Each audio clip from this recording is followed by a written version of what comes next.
बिस्मिल्लाहिर्रहमानिर्रहीम, अस्सलामु अलैकुम। आप देख रहे हैं GNN और मैं हूं तनसीर जैदी। मैं हूं सादिया सरवर। हेडलाइंस आपने जानी, बुलेटिन में हमारा साथ देंगे ज़ैनुल हसन भी। बुलेटिन का बाकायदा आगाज़ करते हैं। साबिक जज शौकत सदीकी की बरतरफी का फैसला कलअदम करार। सुप्रीम कोर्ट ने सुप्रीम जुडिशल काउंसिल की सिफारिश गैर कानूनी करार दे दी। फैसले में कहा गया कि जस्टिस शौकत अजीज सदीकी को बहाल नहीं किया जा सकता। फैसले में ताख़ीर की वजह से शौकत अजीज़ की उम्र 62 बरस से ज़्यादा हो चुकी। इन्हें रिटायर्ड जज तस्वुर किया जाए। वो तमाम मराद और पेंशन के अहल हैं। इस्लामाबाद हाई कोर्ट के जज शौकत अजीज सिद्दीकी की बरतरफी का कलअदम करार। सुप्रीम कोर्ट ऑफ पाकिस्तान के 5 रुकनी बेंच का महफूज फैसला सुना दिया गया। बेंच के सरबराह चीफ जस्टिस काजी फाइज ईसा ने 23 सफ़हात का फैसला तहरीर किया। अदालत ने करार दिया कि सुप्रीम कोर्ट के फैसले में ताख़ीर की वजह से जस्टिस शौकत अजीज सिद्दीकी की उम्र ज्यादा हो चुकी है। जस्टिस शौकत अजीज सिद्दीकी को बहाल नहीं किया जा सकता। जस्टिस शौकत सिद्दीकी को रिटायर्ड जज तस्वुर किया जाए। फैसले में मजीद कहा गया कि जस्टिस शौकत सिद्दीकी रिटायर्ड जज की तमाम मराद पेंशन के अहल हैं। अदालत ने जस्टिस शौकत अजीज सिद्दीकी बरतरफी का नोटिफिकेशन भी कलअदम करार दिया। माहिर कानून हाफिज एहसान ने कहा कि जस्टिस शौकत अजीज सिद्दीकी को बगैर तहकीकात हटाया गया था। जस्टिस सिद्दीकी ने अपना वो नोटिफिकेशन जो उनका अक्टूबर 2018 के अंदर सुप्रीम जुडिशल काउंसिल की रिकमेंडेशंस के ऊपर प्रेसिडेंट ऑफ पाकिस्तान ने किया था, उनका एक ही इसके अंदर पॉइंट था और वो ये था कि अगर सुप्रीम जुडिशल काउंसिल ने मेरे खिलाफ प्रोसीडिंग्स को इनिशिएट किया था तो उसके लिए प्रॉपर इंक्वायरी होनी चाहिए थी और वो प्रॉपर इंक्वायरी मेरे केस के अंदर की नहीं गई है। सुप्रीम कोर्ट के 5 रुकनी लार्ज बेंच ने 23 जनवरी को शौकत सिद्दीकी केस का फैसला महफूज किया था। हम लोग यहाँ बैठकर ड्रामा ही कर रहे हैं। सबको पता है कि ये सब क्या हो रहा है। जहां से जेल हुकाम को ऑर्डर आ रहे हैं वहां से आना रुक जाएंगे तो ये सब खत्म हो जाएगा। जस्टिस सरदार एजाज इसाक के बानी PTI से मुलाकात की दरख्वास्त के दौरान रिमार्क्स। इस्लामाबाद हाई कोर्ट ने रिमार्क्स दिए कि 200 सीनियर सिविल अफसर गैर कानूनी अहकाम मानने से इनकार कर दें तो निज़ाम ठीक हो जाएगा। वज़ीर आला पंजाब का ऐलान गैर कानूनी था या जेल अथॉरिटीज़ का खत आइंदा समात पर जवाब तलब कर लिया गया। समात 29 मार्च तक के लिए मुलतवी कर दी गई है।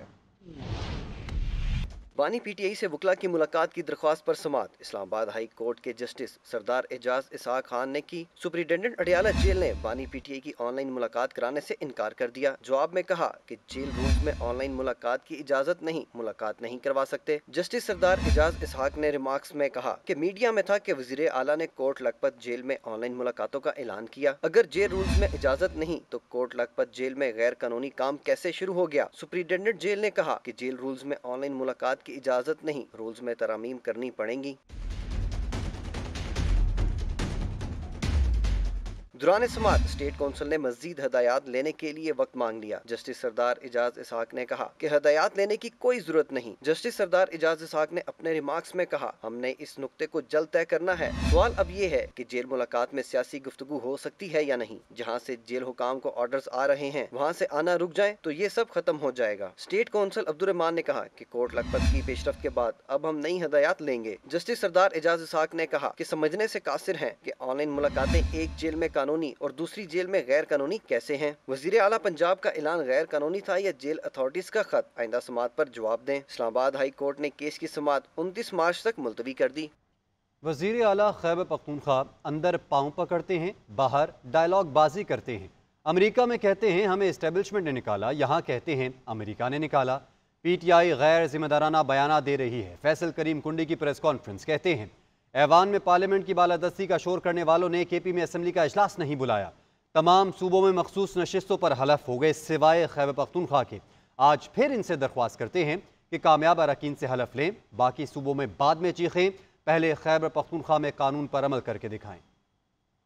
वो बाहर आते हैं तो डायलॉग मारते हैं, जब अंदर जाते हैं तो वज़ीर आज़म के पाँव पड़ जाते हैं। इनका काम ये है कि अंदर आके ये पाँव पड़ते हैं, बाहर जाके फिर ये जो है सुल्तान रही के डायलॉग, फिल्मी डायलॉग शुरू कर देते हैं। साइफर के हवाले से भी उस दिन जो US में एक कमेटी में जो है वो पेश हुए, जो साइफर का इनकी जो फिल्म है उसकी मैं समझता हूँ कि वो आखिर किस्त जो थी वो भी खत्म हो चुकी है। वहाँ जब जाते हैं तो कहते हैं मैं पाकिस्तान की इस्टेब्लिशमेंट ने निकाला, यहाँ जब आते हैं तो कहते हैं मैं जो है अमेरिका ने। पंजाब असम्बली में नामजद अपोजिशन लीडर अहमद खान बुचर ने कहा है कि पार्टी छोड़कर जाने वालों के खिलाफ रेफरेंस दायर करेंगे। पार्टी बदलने वालों पर आर्टिकल 62 और 63 लागू होता है। जिन्होंने पार्टी को धोखा दिया है, सेनेट इलेक्शन में जो वोट नहीं देगा उसके खिलाफ कार्रवाई करेंगे।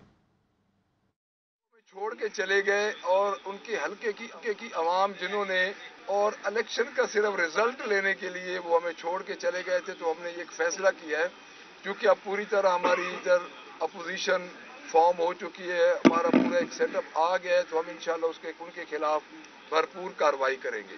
62-63 का जो इतलाक है उन पे आम हालात से ज्यादा लगता है कि उन्होंने उस वक्त में पार्टी को धोखा दिया है जब पार्टी क्राइसिस में थी। तो ये हमारा एक हमारा कैटेगोरिकली फैसला हुआ है कि हम उन लोगों के खिलाफ जाएंगे। और जो सेनेट की आप बात कर रहे हैं, डेफिनेटली जी जो हमें धोखा देगा, जो हमारे साथ नहीं रहेगा, तो हम अपनी तरफ से पूरी कोशिश करेंगे कि जो हमारे टिकट पे आया है, जिसने हमारी अब सुन्नी इत्तेहाद काउंसिल हमारी अलाय है, उसका जिसने फॉर्म पुर किया है, अगर हमें वोट नहीं देगा तो ये पता चल जाएगा हम उनके खिलाफ भी। बाद आपको बताएं कि खैबर पख्तूनख्वा असम्बली का इजलास बुलाने का तनाज़े है। पीपल्स पार्टी रहनुमा रजा रब्बानी ने KP हुकूमत के मौक़िफ़ की तायद कर दी। कहते हैं कि गवर्नर की जानिब से असम्बली इजलास बुलाना गैर आइनी है। पार्लिमानी निज़ाम का अलमिया है कि गवर्नर अपने तौर पर असम्बली इजलास बुला रहा है। स्पीकर भी रूल से हट कर इजलास नहीं बुला सकता। मौजूदा सूरत हाल में गवर्नर का इकदाम आइन, कवायद और कानून की स्कीम के मुताबिक नहीं है।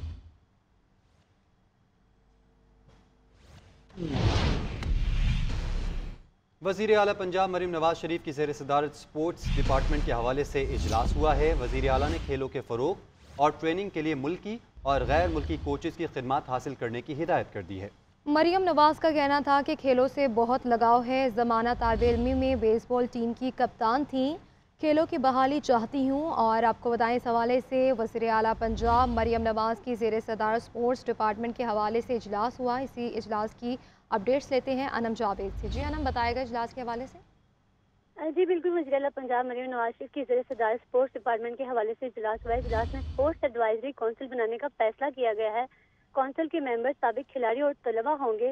वज़ीर आला ने हिदायत की कि खेलों के फ़रोग़ और ट्रेनिंग के लिए मुल्की और गैर मुल्की कोचेज़ की खिदमत हासिल की जाएंगी। इजलास में 91 हल्कों में मल्टी पर्पज स्पोर्ट्स ग्राउंड बनाने पर इत्तफाक हुआ है। स्पोर्ट्स डिपार्टमेंट में प्लानिंग और दीगर डेवलपमेंट उमूर के हवाले। ठीक है अनम, बहुत शुक्रिया।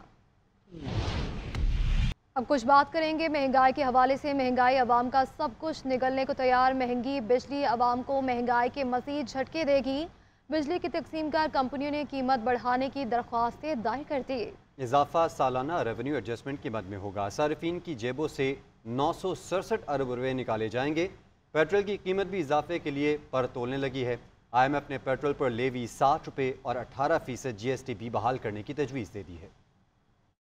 महंगाई ज़दगान के लिए खैर की खबर न आई। महंगी बिजली भी मजीद महंगी की जाएगी। IMF का पेट्रोल पर GST लगाने का मुतालबा आवाम दुहाइयां देने लगी। बिजली की तकसीमकार कंपनियों ने सालाना रेवेन्यू एडजस्टमेंट की मद में कीमत बढ़ाने की दरख्वास्त दे दी। गैपको ने 376 अरब, मैपको ने 160 अरब की दरख्वास्त दी। कैस्को ने 236 अरब, टेस्को ने 92 अरब की एडजस्टमेंट का कहा। सार्फिन पर 967 अरब रुपए का इजाफी बोझ डाला जाएगा। कंपनियों की दरख्वास्तों पर समाअत 2 अप्रैल को होगी। शहरियों ने सर पकड़ लिए।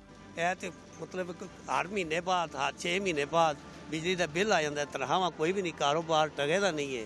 बिजली के बारे में जो चल रहा है कि 5 रुपए और महंगा कर रहे हैं, तो इसके बजाय इसके कि ये कम कर दे, ये हम पे और इसके बजाय बोझ डाल रहे हैं। अब मुझे ये बताएं, जिसका 30 से 35 हज़ार रुपए सैलरी है, वो कैसे बिजली का बिल अदा करेगा? पेट्रोल की कीमत भी मजीद सितम ढाएगी। IMF ने जर्नल सेल्स टैक्स छूट खत्म करने का मुतालबा कर दिया। पेट्रोल पर लेवी 60 रुपए और 18% GST बहाल करने की तजवीज़ दी गई। आलमी मालियाती इदारे ने माहौल आलूदा करने वाली मशीनरी पर पेट्रोलियम डेवलपमेंट लेवी लगाने का भी मुतालबा किया है। महंगाई की शरह में मामूली कमी। मजमूई शरह 29% से ज़ायद रिकॉर्ड की गई। हफ्तावार बुनियादों पर महंगाई की शरह में 1.13% की कमी। इदारा शुमारियत के मुताबिक एक हफ्ते में टमाटर, प्याज, आलू, लहसुन, दालें, आटा और चीनी सस्ती हुई हैं। 9 अशिया की कीमतों में इजाफा रिकॉर्ड किया गया है।